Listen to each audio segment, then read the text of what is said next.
Hello, everyone, and welcome to our very first virtual forecasting presentation. Thank you so much for joining us today. My name is Christine Ewing. I'm one of the counselors here at Bend High, and we are going to go through and try and answer every question that you might have come up as you and your student get ready to forecast for next year's classes. If for some reason, though, after this presentation, we are unable to answer any of the questions that you might have, we will post a link and some dates so that you can attend our Q&A session, which will be live. And for all other inquiries, please feel free to have your student email us with any questions. So with that being said, we're going to jump right in because we do have a lot of information to cover with y'all today. So first and foremost, a little bit of background. The Bend Senior High master schedule and staffing is created based off of what your students forecast for. So every student essentially creates what our school year is going to look like, which is why it is so vital and so important that your student is forecasting not only for the classes that they want, but also the classes that they need. I know so often, a lot of times, students tend to get frustrated when we put them in core classes or classes that they think they can take later. However, as we go through this presentation, you will see why some of these classes are really helpful when it comes to life after high school. But in addition, it is really helpful because it solidifies our master schedule. So make sure that as you and your student are talking about some interests or things that they might be passionate about, you are really paying attention to the classes that they are going to forecast for, because our goal is that we do our best to ensure that we don't have any schedule changes. And again, the reason for this is when your student is forecasting for a class and then decides to change their mind later on, it really messes with our overall schedule and it pushes another student out when they could have had an opportunity to be in that class. So we just ask, you'll hear us say this a lot over the next few months, but it's super imperative that you and your student are making sure that they forecast for the right classes. Again, I will reiterate that we are not making any schedule changes, not only because we want this to be great practice for life after high school, but also that we won't be able to make those changes due to the fact that COVID, our metrics and our restrictions will still play a vital part in the way that our schedule is played out next school year. So with that being said, every student is going to want to forecast for a minimum of 5 alternative options for their classes. So again, it will be a mix between core classes that they have to take and then electives that they want to take. And we really want to ensure that they have 5 alternative classes listed in that because as classes fill up, we want to make sure that we're giving students the opportunity to take classes that they're interested in. And we really want to make sure that they're in classes that they want. Again, because we're not doing schedule changes, we want to have a plethora of options to choose from. The one thing I will say about that is that if your student does not forecast for 5 alternative options, then it is up to the counselors and the admin to create alternative classes for them. And we aren't doing any schedule changes. So they very well could get stuck in a class that they absolutely don't want. So please make sure that you are having a conversation with your student about the so many variety and options that we have to offer our students. If you are a junior or a senior, you guys do have the ability to forecast to be a teacher's aide. However, we are only allotting one period, one semester at a time. So if you are an uprising junior or an uprising senior, that is an opportunity that you will have access to. And just remember, it's one TA spot per semester. And again, you'll hear us say it so many times throughout this presentation, please choose your alternatives wisely because we will not be able to accommodate any schedule changes. Okay, so we've talked a lot about classes and the importance of picking classes. So now the actual forecasting process. The first thing you're going to want to do is sit with your student and take a look at their transcript. You're going to want to identify the column of the classes that they still need to complete in order to be on track to graduate. And one way that you can do this is if you open up Student View in a web browser, not the app, you can take a look under course history, and you can see the classes that they've already completed, the credits that they've earned, and then what classes they still need. As we go through today's presentation, we are going to talk a little bit about requirements in order to graduate, but also what some colleges are looking for. The other thing you want to pay attention to is when you're looking at the next level of placement, we want to make sure that your student is picking the appropriate course that they should be in, so the next level that is appropriate for them. We do connect with our teachers at the end of forecasting. So if your student forecasted for a level that they might not be appropriate for, and the teacher is recommending a different level, we will be moving that student down to that standard level. So if you have questions about that, I encourage you to reach out to that specific teacher in that subject and have a conversation. Better yet, have your student have a conversation with that teacher to find out what the appropriate placement might be. And then prior to the forecasting week that starts for your student, students are going to be required to fill out a forecasting sheet, which can be completed using a Google form. And the reason for this is it's actually just great practice to work through the courses that students need to take in order to graduate and be on track for graduating, but also gives students an opportunity to say, I might need to check in with my teacher to see what level of placement I'm supposed to be at. Once students have completed that Google form, when their week opens up, which we will go into more detail about in a different presentation, they will get a walkthrough on how to actually input the classes that they are forecasting for. And that is something that most of your students should be familiar with. If not, it's a great opportunity for you all to connect together and work on that. With that being said, I'm going to hand it off to my wonderful colleague, Miss Leslie Baldwin. Hello all. So Ewing was just really excited and stole my last slide. But so I'm gonna steal one of her slides. My name is Leslie Baldwin and the counselors here. Fun fact, because this is such a long presentation, one nice little feature is go ahead and hit that fast forward button and you can hear us like chipmunks and get through this presentation in like no time. And another thing, when we're talking about no schedule changes and alternatives, one of the reasons we really want a good list of alternatives is we have a new high school coming on board. So Caldera will be coming on board, which means we will likely be losing some of our teachers as well as some of our classes. So it's really imperative that your student actually has a really good list of alternatives for that reason as well. So Christine had already talked about transcripts. And one thing I would like you to do, again, log into Student View through a web browser. You can go over to course history and you can look at your students' credits a couple different ways. You can download their transcript or you can look directly on that platform. On the transcript, what we're looking at is this graduation requirement box.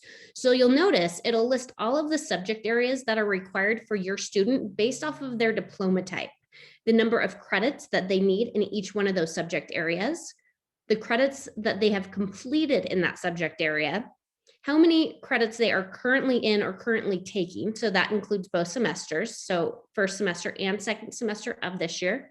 And then based off of passing those classes, what credits they will have remaining for the following years.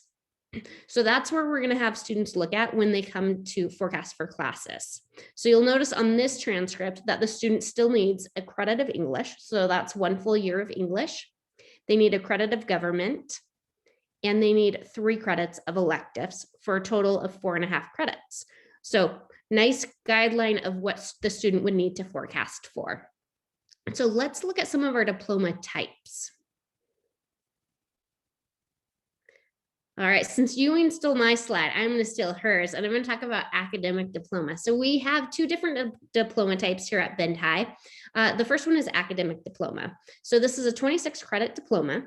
It requires 4 years of English. So a year-long class earns you a credit. So 4 credits equals 4 years. Every high school student needs 4 years of English.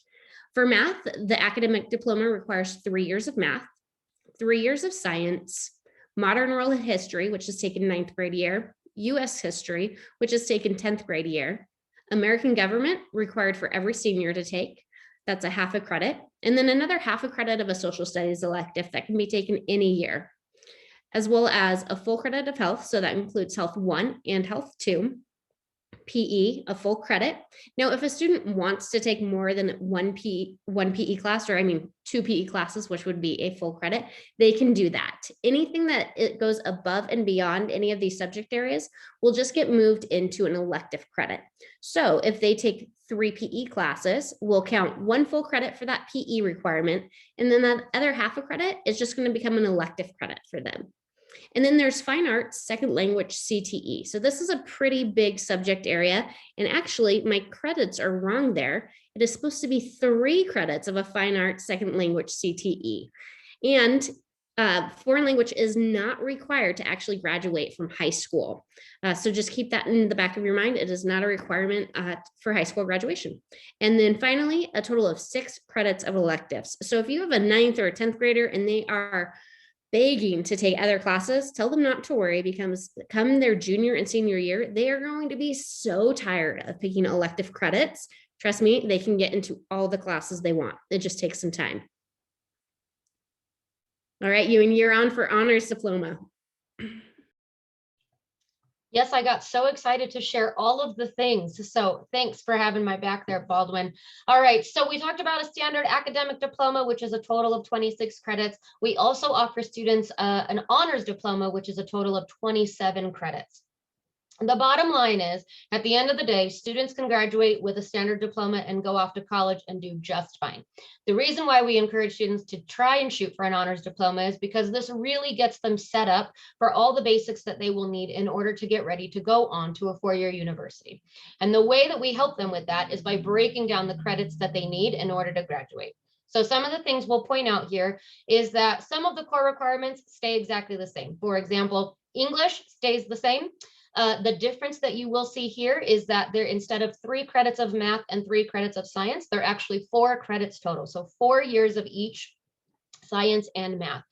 One of the reasons why we encourage students to take math, even if they have met that 3 credit requirement in a standard diploma, is because math is definitely one of those subjects, if you don't use it, you will lose it. And so every college, whether it's a 2-year or 4-year, is going to require a math placement test, which I know we're going to talk about in more detail in a little bit. So what I will say about that is, if a student can take a class for free and continue on in their knowledge for math, why not take it and earn an honors diploma in the end? Some other pieces that you see that are a little bit different, social studies, health and physical education stay the same. Where you see a difference is right here in this fine arts and second language credit. So in a standard academic diploma, you need a total of 3 in any of those categories. For an honors diploma, you need 2 credits, 2 full credits of a specific second language done in a consecutive 2-year stint for a student. Again, this sets students up who are getting ready to go to college. Most colleges require 2 years of a second language, but they really recommend 3. So this allows your student to just get those fundamental pieces that they need in order to just soar when they get to life after high school. And then you will see there is 1 less elective credit, but again, if a student is doing an honors diploma, they are going to get all of those credits taken care of by being on this track. All right, I think you are up for capstones. Yes. So another component to the honors diploma is capstone classes. So in order to earn an honors diploma, students need 5 capstone classes. This is either IB or AP level classes. It does not include IB prep classes, but it also includes the highest level in a CTE program. So here we have listed our highest level in the CTEs, our capstone classes. So marketing 5 through 7, culinary arts 4, engineering, design and development, metals technology 3 and 4, human anatomy, and again, any IB or AP class. And again, it really is just to prepare students for college. This shows universities that students are college ready because they are taking college level classes that have academic rigor. It really, universities don't care about that honors diploma. What they care about is what is within that diploma. So even if a student is 1 capstone class away from an honors diploma, I'm still going to give them a kudos and a well done, because that's what universities are looking for. Have you taken that 4th year of math? Have you taken that 4th year of science? Do you have your foreign language requirement? And are you taking college level classes? So if you are 4-year bound, kind of shooting for a little bit more and above, trying to challenge yourself is a good call. So quick look of our capstone classes. And is it me? It is me. Guess what? I'm going to go over a typical senior schedule. Yay, your student's finally a senior. Both scary and exciting. Hopefully we are back in person. So a typical senior schedule is going to be anywhere from 5 to 7 credits. No, they do not need to schedule for a full load. So we only have seniors forecast for what they actually need.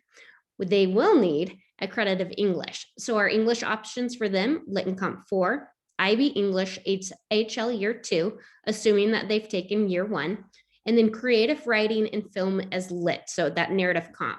Those are both half credit English classes, but taken together would be a full credit English class. Every senior is required to take American Government, at least a half a credit. We do also offer an AP Government that we'll talk about later.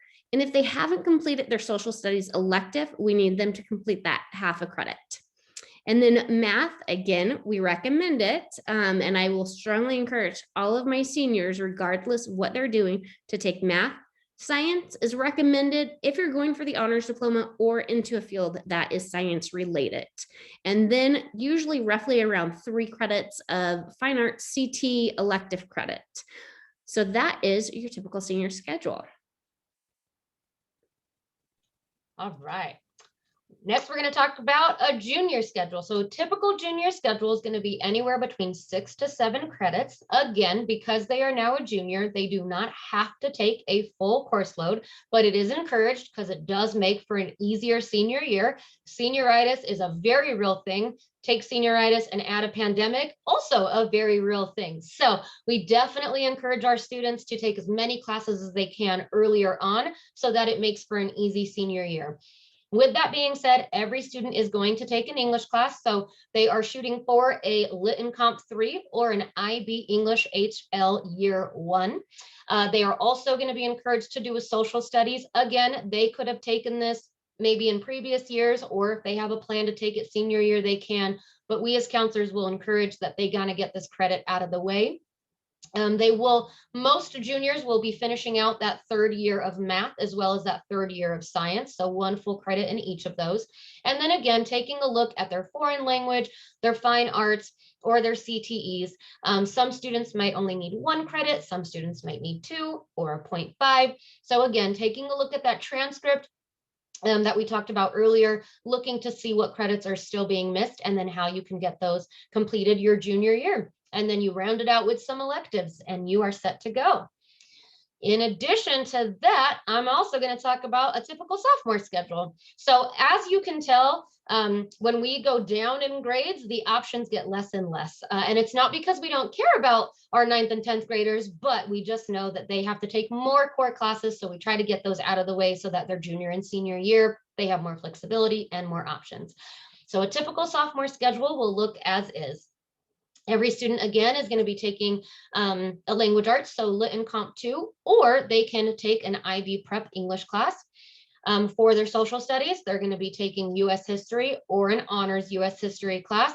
I'm just going to do a reminder plugin that if a student is unsure about the placement that they think they should be in, I would definitely encourage your student to reach out to their teachers.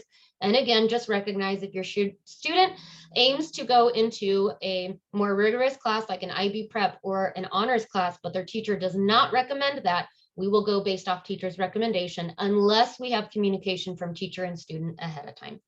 Again, every student will be taking a math, and those will vary, which we'll talk about a little bit here in a second. Most students are going to be taking biology or chemistry as their science. If you are going to double up in biology and chemistry, you do need teacher approval onto that one. So I want to make sure that I say that. And then health 2, most students have already done that health 1, so they should be on track for that. And then a PE if they still need that credit, or some students really just love PE and want to continue to take that, they can. And as Ms. Baldwin said earlier, that will get shifted into an elective. And then a foreign language, a fine art, or CTE, or any other electives that your student might be interested in. This will add up to a total of 7 credits, so 7 classes per semester, and that takes care of our sophomore schedule.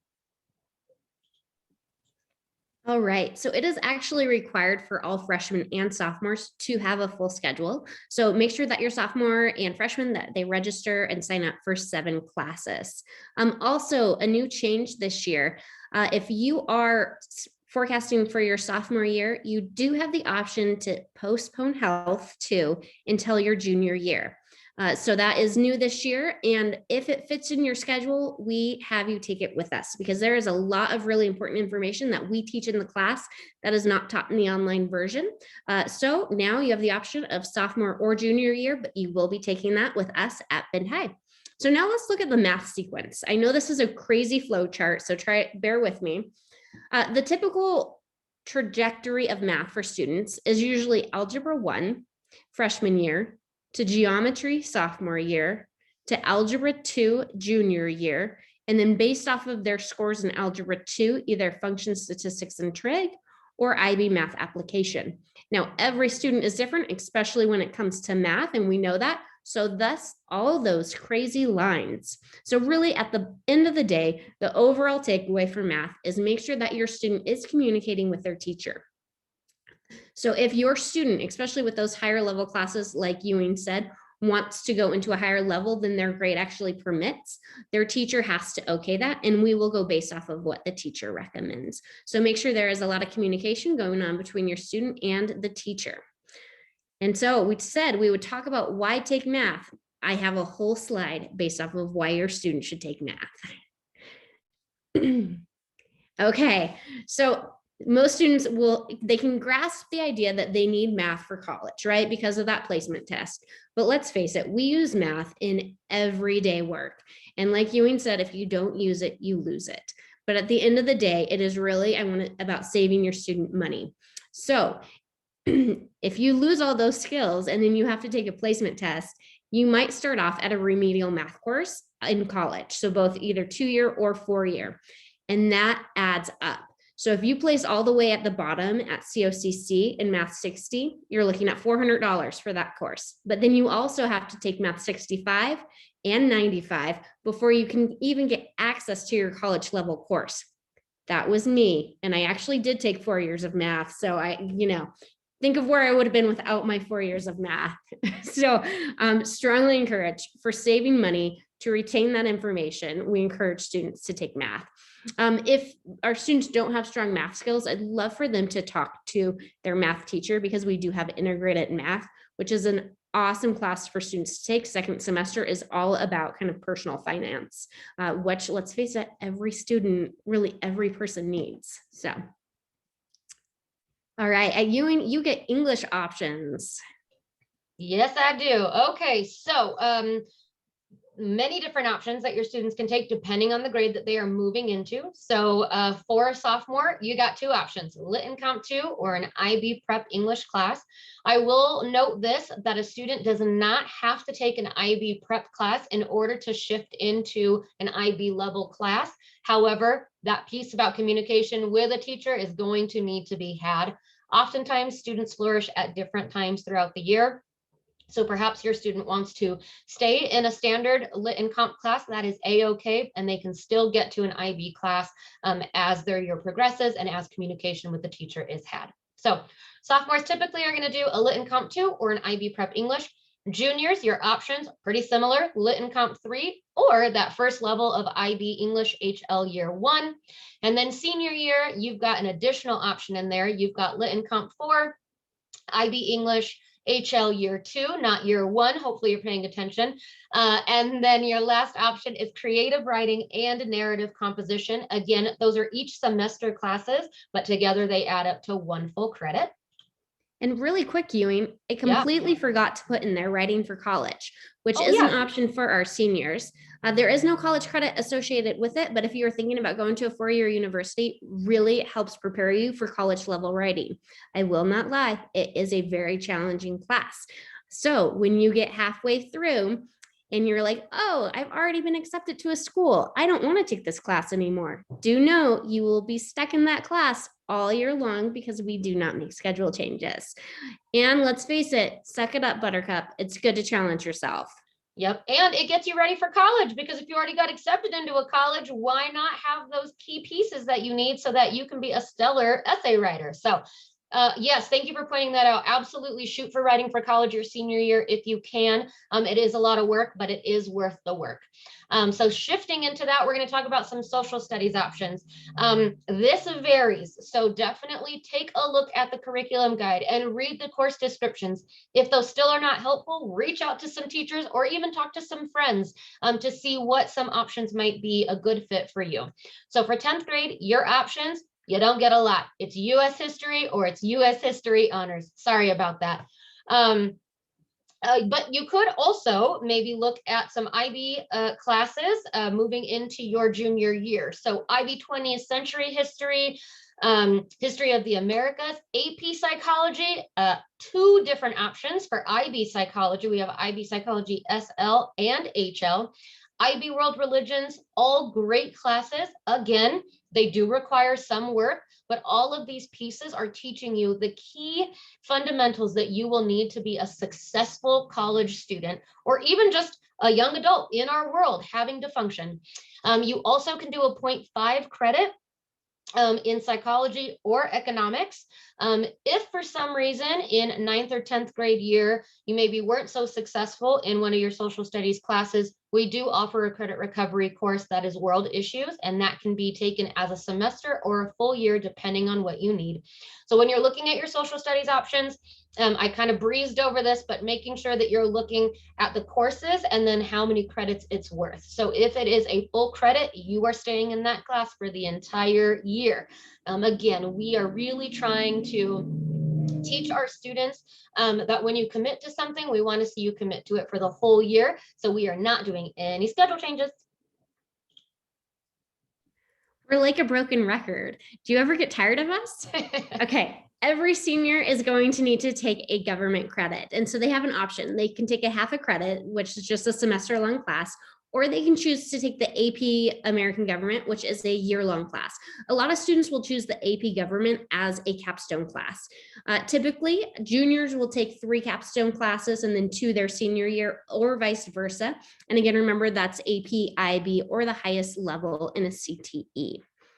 And now let's go on to our science options. Now, this chart gets a little confusing, so bear with me.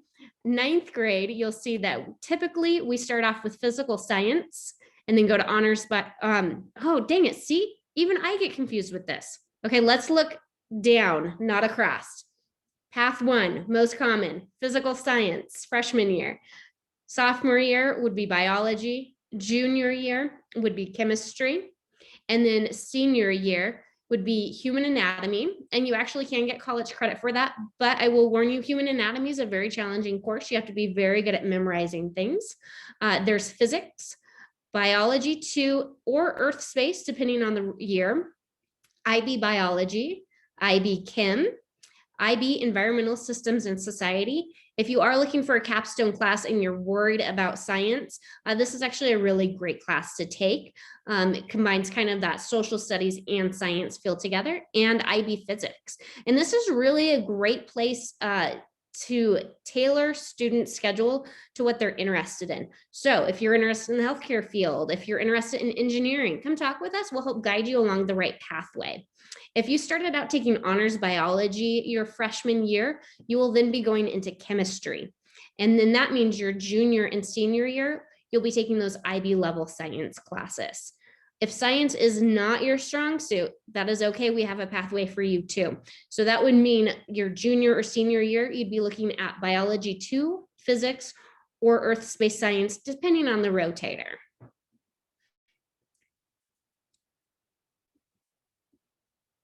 All right, Ewing, you ready to talk some Spanish? Yep. So we got some world language options that we have here at Bend Senior High. We offer French, Spanish, and American Sign Language. This is a language that is accepted at all public universities here in Oregon. The caveat to that, it is also a class that can only be taken starting your sophomore year. But we do have a variety of levels for that, and it is a really great class. So I don't know if you caught it earlier, probably because I stole it and it wasn't my slide, but you do not need 2 years of a second language in order to graduate from high school. So again, you do not need a second language in order to graduate from high school. I know that's a big myth that has changed over time. However, and I say however, if you are on the path to a 4-year university, you do need 2 years of a second language in order to graduate, in order to get into that college of choice. So again, you don't need it for graduation, but you do need it for your college admissions. If you are shooting for an honors diploma track, this will take care of that. It will plug it into your transcript and your credits.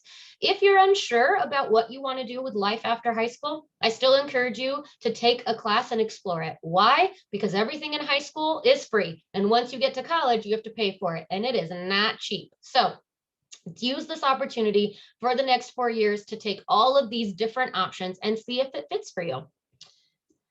With that being said, I am also talking about other classes that do require some teacher approval.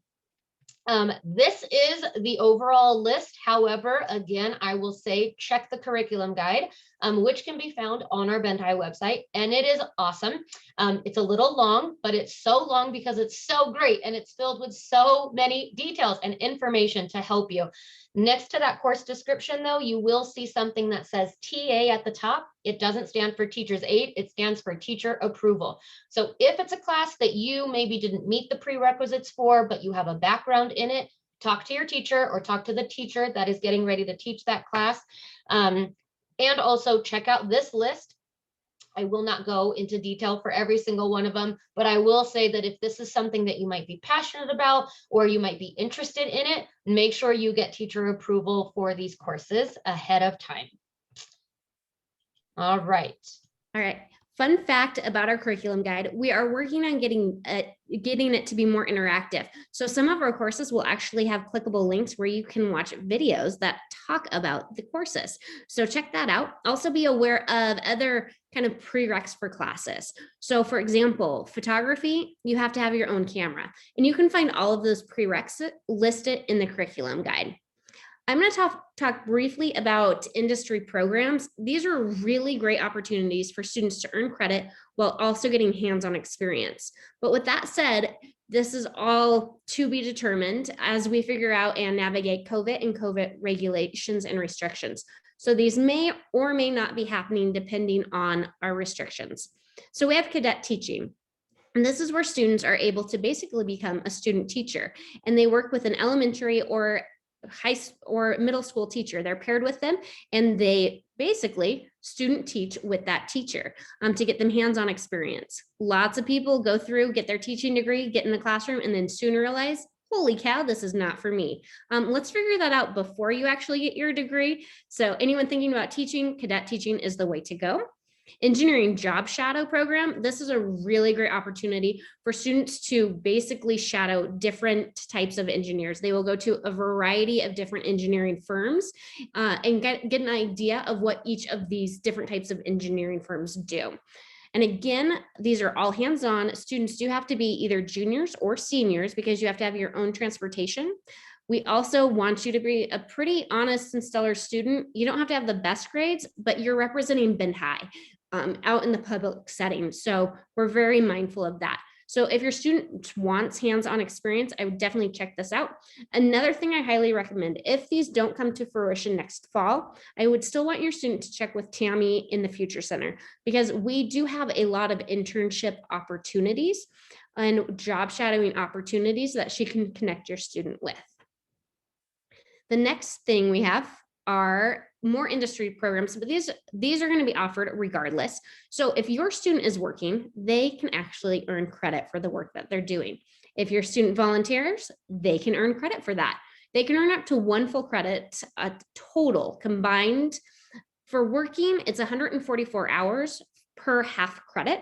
For volunteering, it's 65 hours. Now, there are things that are required in addition to this, but compared to a semester-long course, really, it's doable. They have to fill out a packet with a lot of valuable information about the workforce, as well as complete a resume, write a thank you letter, and a cover letter. All things that really every student should leave high school with.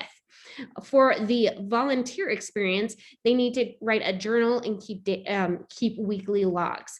This is all done through the Future Center. So if your student is interested in either of these, please have them reach out to Tammy in the Future Center. Awesome. Okay. Speaking of lovely opportunities in our community, an awesome opportunity that we have for our students is a program called Expanded Options. Expanded options is an opportunity for our uprising juniors and seniors to take college level classes at COCC while still being a Bend High student. So we will not go into a lot of details about this program other than the fact that we will have a virtual meeting that will happen this spring, and you will get email notifications. Your students will also get postings on Canvas to walk them through what this process will look like. But essentially, in a nutshell, expanded options is where the school district, our school district, pays for students to take classes at COCC in addition to covering their books. These classes must be 100 level or higher and worth 3 or 4 credits per class. A student has to be enrolled in at least one class at Bend Senior High or through Bend Lapine Schools online.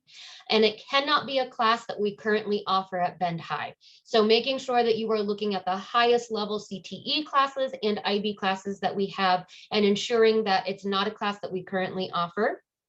If your student is interested in this, your student must attend every single one of our meetings and complete the appropriate paperwork that goes with it.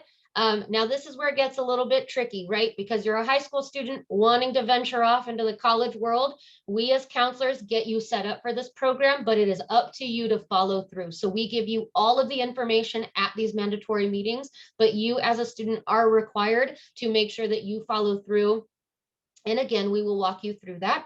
The last thing I will say about that, though, is also keep in mind that given COVID restrictions, metrics, and next school year, we know that things change all the time. You want to make sure that you have all of the classes that you need at Bend High first that will keep you eligible to graduate, because we are going to want to make sure that your student graduates from high school before they start earning credit in a college setting. I think I covered the nutshell of expanded options. Ms. Baldwin, did I forget anything on that? That was beautiful. Oh, thank you. All right. All right. If you are still with us, I just want to commend you. Thank you. I promise you we are almost done. So kudos to you. All right, so thinking about life after high school, right? We keep talking to you about the importance of classes, taking classes to challenge yourself, taking classes to explore what you're passionate and what you want to make a future out of. So now we're going to give you an overall summary of what life looks like in a four-year university. So here are some basic minimum requirements that are going to kind of cover most of the colleges. The first thing is that colleges do not like to see D's on transcripts. So we also recognize that starting your freshman year, it was a lot, 7 new classes, every credit counted. There was a lot of moving pieces. And so maybe your student did get a D in one of their core classes, like math, English, or science. They have an opportunity to take that class over again in a different setting and platform, but they can take that class, get a better grade, and colleges will look to see that they've retaken a class, and they generally take the higher grade when they're looking at a transcript. Every university wants to see that 4 years of English, that 3 years of social science, 3 years of science, and then 3 years of math, at least through Algebra 2, right? Again, just to reiterate what Ms. Baldwin said earlier, math is a subject that you want to keep thriving and growing in. You also have to take it as a placement test. And so if you can continue on, that would be great, but at least the minimum would be Algebra 2.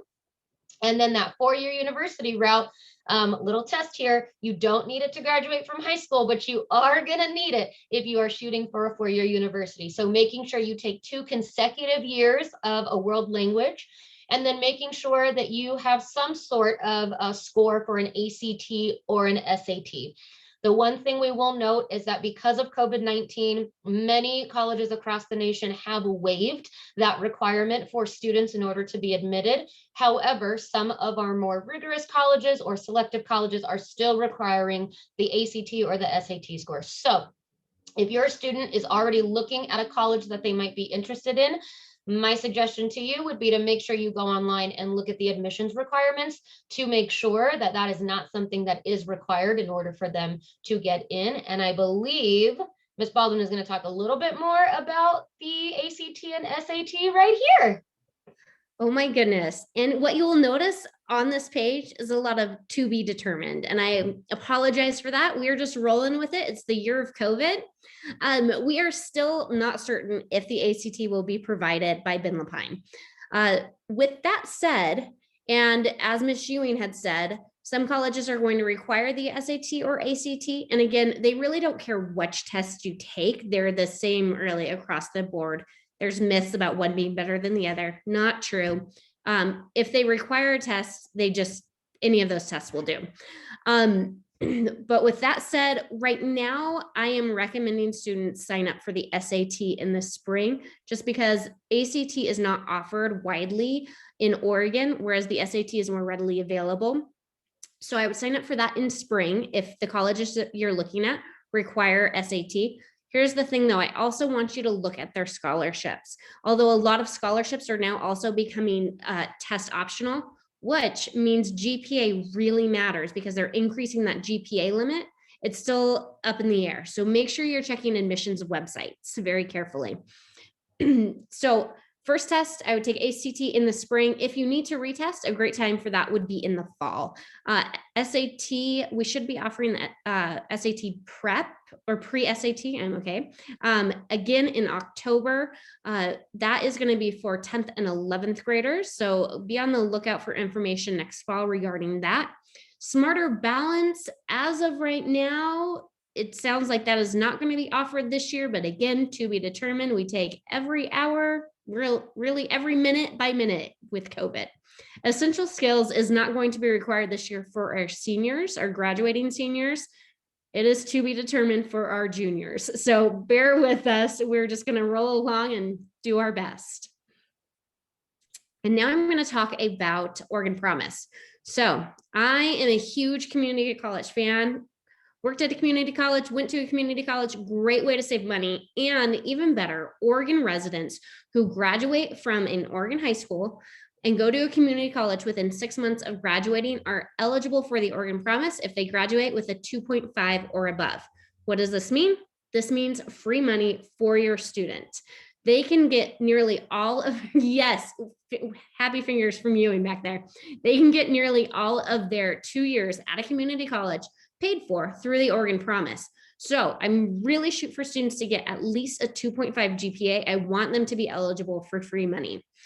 They must enroll in a community college within 6 months of graduating high school, and that is any Oregon State community college. They also must complete the FAFSA. That's the free application for federal student aid. That opens every October 1st for the following school year. If you have questions about that, we have so much information and resources available. Tammy and Anita in the Future Center, you can make appointments. They'll help walk you through that entire process, but that is something that needs to be done in order to be eligible for the Oregon Promise. Here's the other thing. If your student is thinking, oh no, I only want to go to a four-year university, have them put a 2-year university on their FAFSA and have them apply for a 2-year university. Life happens. And I want to back up for them. If a community college is not on their FAFSA, they will not be eligible for the Oregon Promise. So I'm all about a safety net and a backup and getting rid of the stigma of a community college. Oregon Promise, great advantage for all Oregon high school students. Oh, and me again, because Ewing does not like talking about this, which is okay, Ewing. 2 things I want you to be aware of. Parchment. Every year I get tons and tons of emails from students asking me to send their transcripts. So we don't actually send their transcripts as school counselors. It's sent through a third party called Parchment. Have your student log into their Canvas page, or I believe even check out the counseling webpage. I have a short video that shows students how to set up and set up a Parchment account to request to have their transcripts sent. Here's the thing. Oftentimes they'll see a picture of their transcript in Parchment and they're like, this isn't accurate. No, that's the last snapshot. We will send the most update and accurate transcript to whoever you want it sent to. And it is free of charge. But one thing I will always say is make sure that your student sends it also after second semester. There is a button that says send when my final grades are posted, because when they're applying to a 4-year university, the 4-year university is also going to want a copy of their final transcripts, which is often forgotten after they apply to college.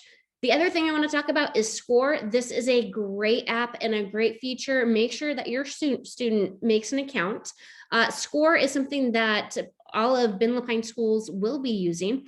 It's a great hub, one, to store all of your college doc information, so you can keep a nice timeline of applications, deadlines, everything like that. There is also a college search engine for both 2-year and 4-year universities.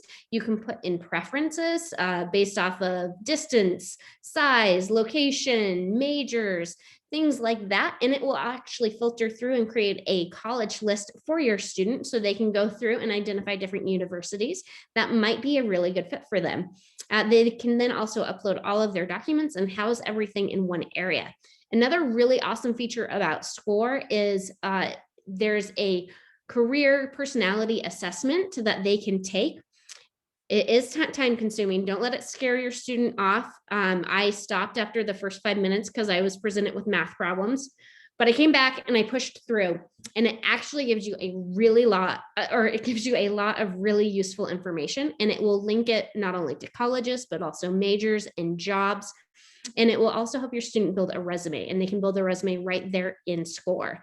So, moral of the story, have your student make a Parchment account and have your student sign up for SCORE. Also, another fun fact, we do not send SAT or ACT scores. That is sent through act.org or the College Board. And that usually does cost money, so just be aware of that. That's why we like narrowing down those college lists. But make sure your student saves all their login information, so when it comes to applying, they can easily send that information out. All right, y'all. Well, you made it to the very end. This is it. You are almost out of here with us. Couple of key important dates. You know, we had to keep you all the way till the end here. This is the most important thing that you as a parent or guardian and your student are going to want to pay attention to, our forecasting process. So counselors will be available in their individual personal WebEx rooms for all students beginning Monday, March 1st. All the way through Friday, March 19th from 9 a.m. to 11 a.m. to answer any questions that your student might have regarding forecasting, the process, classes, and everything in between. So make sure that you put it on a calendar, write it on a Post-it, whatever your family does to make sure that they get forecasting done and completed before that Friday, March 19th end of school day deadline. Prior to that, if you didn't get any of your questions answered, or maybe we said something that confused you, because that could happen, we are good at that. Please make sure that you check out our parent question and answers night that will be hosted on Wednesday, March 3rd, and also Wednesday, March 10th from 5:30 p.m. to 6:30 p.m. in my WebEx, Christine Ewing. We will be available to answer any questions that you might have that you didn't quite get answered, but we really encourage that you watch well, hopefully you watched this whole video to try and get some of those questions answered. But nonetheless, we know a lot of information is coming at you all right now, and so we are here to help support any way we can. If you are a parent watching this and you have a current 8th grader that will be an incoming 9th grader, or if you come from a family that is not currently within one of our Ben Lapine schools, maybe it's a homeschool, a private school, or just outside of our bounds, we will also be hosting a Q&A night for y'all on Wednesday, March 17th from 5:30 to 6:30, also in my room as well. We recognize that it is on a holidays, but we will be here ready to answer any questions that you might have. If all else fails, please, please, please encourage your student to reach out to their assigned counselor so that we can answer any questions that you might have. We recognize that this school year has not been easy. We know that as a family, you guys have all been working so hard to make it through. We appreciate you. We appreciate your faith in us as a school, and we hope to see you all again soon. Until then, go Bears!